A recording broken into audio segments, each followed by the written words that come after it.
وما بدلو تبدیلا خپل عزمونه بدل کړي نه دي. اخرینۍ یوه خبر بله درته کوم، خصوصا هغه خلکو ته وایم لکه منافقین د مدینې غوندې په مسلمانانو کې رعب خپروي. تاسې په دې خبر یئ چې افغانستان جوړ سوی، دلته اشغال نه منل کیږي، دلته کفر نه منل کیږي. افغانستان له هغه سوونو کاله نه یو جابر راځي د دغه ملت انسانان خپل نظرونه پوره کوي، بل جابر راځي. کافران په دې پوه دي انشاءالله چې دې ولس کې داسې قهرمانان خلک شته ده، لا تر اوسه د دوی د جهاد جذبې نه دي سړې سوي. نه ټرمپ راتللی سي او نه بل. که ټرمپ راځي مسلمانانو عزمونه ستړي نه دي. څنګه د مجاهدینو ستړي یئ؟ سم ووایه ستړي یئ؟ هېچا جذبې ستړي نه دي. موږ دا څو ورځې چې په کابل کې پاتې سوي یو دا معنا نه لري چې موږ له جهاد او د قربانیو نه ستړي سولو. زه به د خپل تاریخ یو څه درته ووایم، دا خیرینۍ خبر کوم. کله چې د نن نه هغه اول وخت کې چې انګلیسان افغانستان ته راغلي دي، چې مکناټن وزیر اکبر خان رحمه الله مکناټن په کابل کې مردار کړ. هغه زمانه کې په کابل کې یو ځای ده، عاشقان و عارفان ورته وایي، تاسې بې نوم اورېدلی یې، خو دغه د ټرمپ زمن دی. دغه تاریخ د عاشقان و عارفانو وګوري، دومره نادر د تاریخ هغه تاریخي افسانې مونږ لري، حقیقتونه لرو. دا داسې چل و چې زه تاسې پوه کړم دلته څوک ستړي کېږي نه، په دې خلک خبر وي. دلته د توپک میل قاتېږي نه، په دې خلک خبر وي. دا یو ځوان و، د ده واده و. هغه وخت کې انګریزان د شیرپور په غونډۍ باندې د انګریزانو یوه لویه چوڼۍ وله. یوه د انګریزانو لوی چوڼۍ په د هغه کې وه، د کارتینو ته چې لاره باندې ځي، دغه لویه قطعه چې د څه ورته وایي سیاسنګ، یوه لویه قطعه د انګریزانو په سیاسنګ کې وه. یوه بیبي مهرو په نامه یو جیکې وله، او یوه د انګریزانو لویه چوڼۍ د دې شیرپور په غونډۍ باندې وله.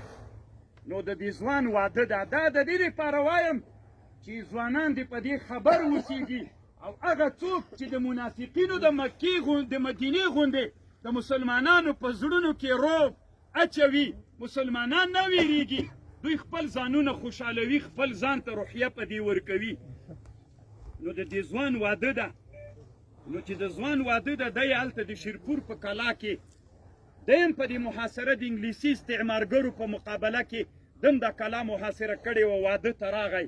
دا د بلایسار څنګ سره نږدې دلته جای ده، تاسې ټولو به لیدلی، کنې د دې نه بعد ورسئ ویې وینئ.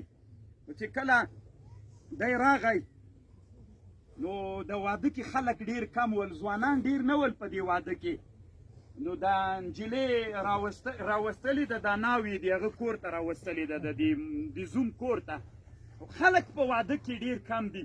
څنګه چې مجرد دا سړی راننوته، د هلک عبدالله نومېده، څنګه چې کور ته راننوت، د خپلې پیغلې ناوې ورته ویلې، داسې ورته ویلې وایي، ای د ما خاوند او د ما زوجه، حیا نه درځي چې ته دلته راغلی یې؟ هلته د شیرپور کلا ځوانانو محاصره کړې ده، ته دلته راغلی یې او د واده شپه له ما سره تېروې. نو دا خو زه غیرت نه بلم. ته وګوره د تا همزولي او ځوانان یو هم په واده کې نسته ده. هغې ورته ویلي وي د تا اجازه ده؟ وی و. له کوره ووته، د شیرپور د کلا په محاصره کې شرکت وکړه. دا مازدیګر و چې دی له کوره ووته. سبا مازدیګر د دغه عبدالله شهید جنازه یې راوړله. چې کور ته یې راوړله، جنازه یې چې کېښودله، ده یې دغه وړکۍ ګوته سره کړې وله. دا ناوې ورته راجیګه سوله او داسې یې مچو کړله. ورته ویې ویلې، د عبدالله یوه مور وه، کور کې څوک یې منول. داسې ورته ویلې، وی ای د عبدالله مورې، د تا زوی عبدالله که نسته ده، زه تا سره وعده کوم تر څو چې ته ژوندی یې، د تا خدمت به زه داسې کوم لکه عبدالله چې د تا خدمت کو. زه د عبدالله ښځه، خو دې نه بعد زه د عبدالله په جای باندې د تا زوی یم. ته فکر ونه کې، مونږ په تاریخ کې داسې قربانۍ سوي دي. دا امت دغه د اسلام هیواد دا په وینو په قربانیو په سرونو باندې آباد سوی ده. هر هغه څوک چې دغه امیدونه لري چې بیا به دلته کفر راځي، دا انشاء الله یو خو د الله بېلې ارادې دي، خو د انسانانو عزمونه دومره تیز دي.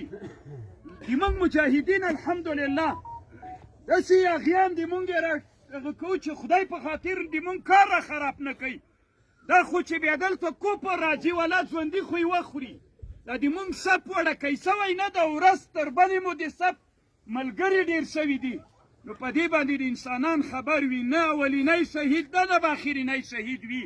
ما مخکې ویلې من المؤمنین رجال صدقوا ما عاهدوا الله علیه فمنهم من قضى نحبه.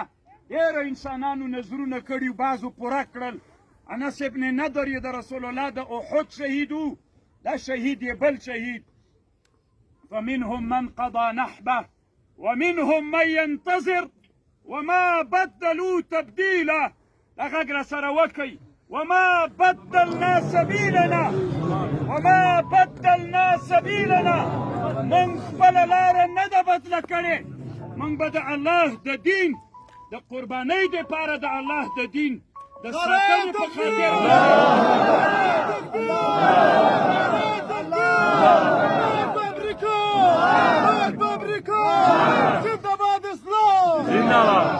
خپل عزمونه نه دي بدل کړي. موږ به په خپلو عزمونو باندې پاتې یو.